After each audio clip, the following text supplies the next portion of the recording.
Aloha, boys and girls. It's Miss Farrell here, and we're going to be talking about sorting by more than one attribute today. So this week you've learned that sorting is putting things in different groups, and you have to have a sorting rule. Well, we're going to be talking about by different attributes. So let's look at that word, attributes. Look at all those letters that make up that word. That is talking about attributes, is talking about our sorting rules. So sometimes when we sort by color. Other times we might sort by size, maybe even shape. It could be by pattern, like my towel. You could sort by if things are smooth or rough. So what are some ways that you sort at home? Have you guys ever helped your parents with the dishes? Our sorting rule when we're sorting by dishes or silverware would be by type. The spoons go with the spoons, the forks go with the forks, and you guys get the rest.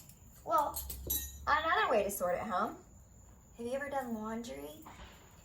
Look, I could sort these by the same pile because they're socks, or I could say, oh, these are small and these are tall, and I could sort that way. Or I could say these red ones match and these black ones match. So that's one way to sort at home.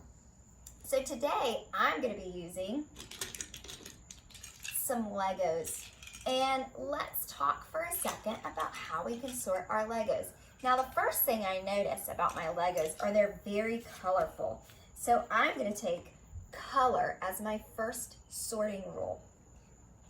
And I'm going to sort by color. So when I sort by color, let's look at how many piles I have.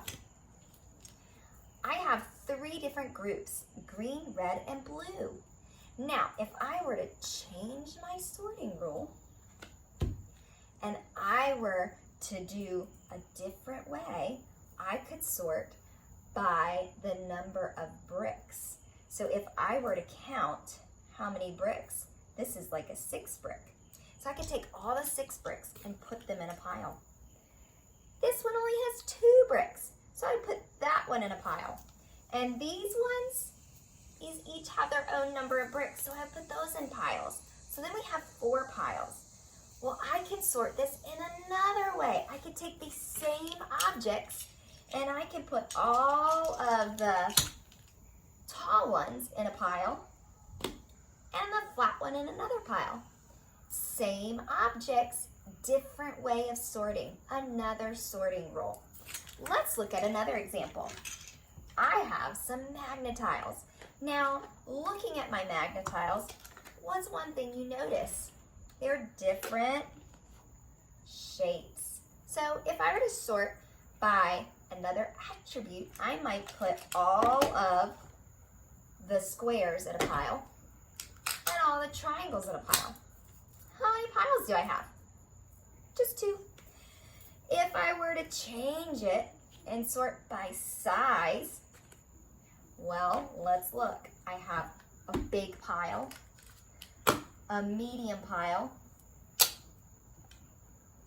and a small pile. There's 3 different ways.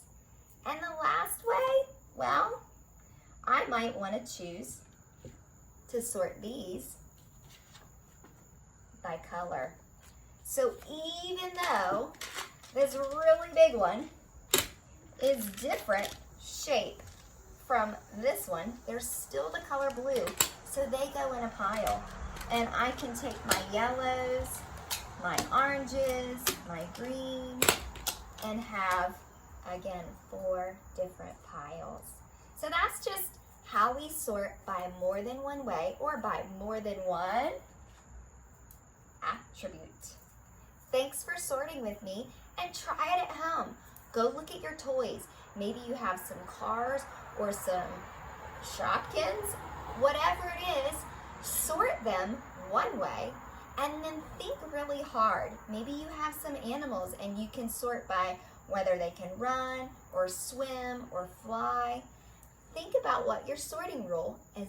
See how many different ways you can sort that toy. We'd love to see it. Post it in Seesaw if you give it a try.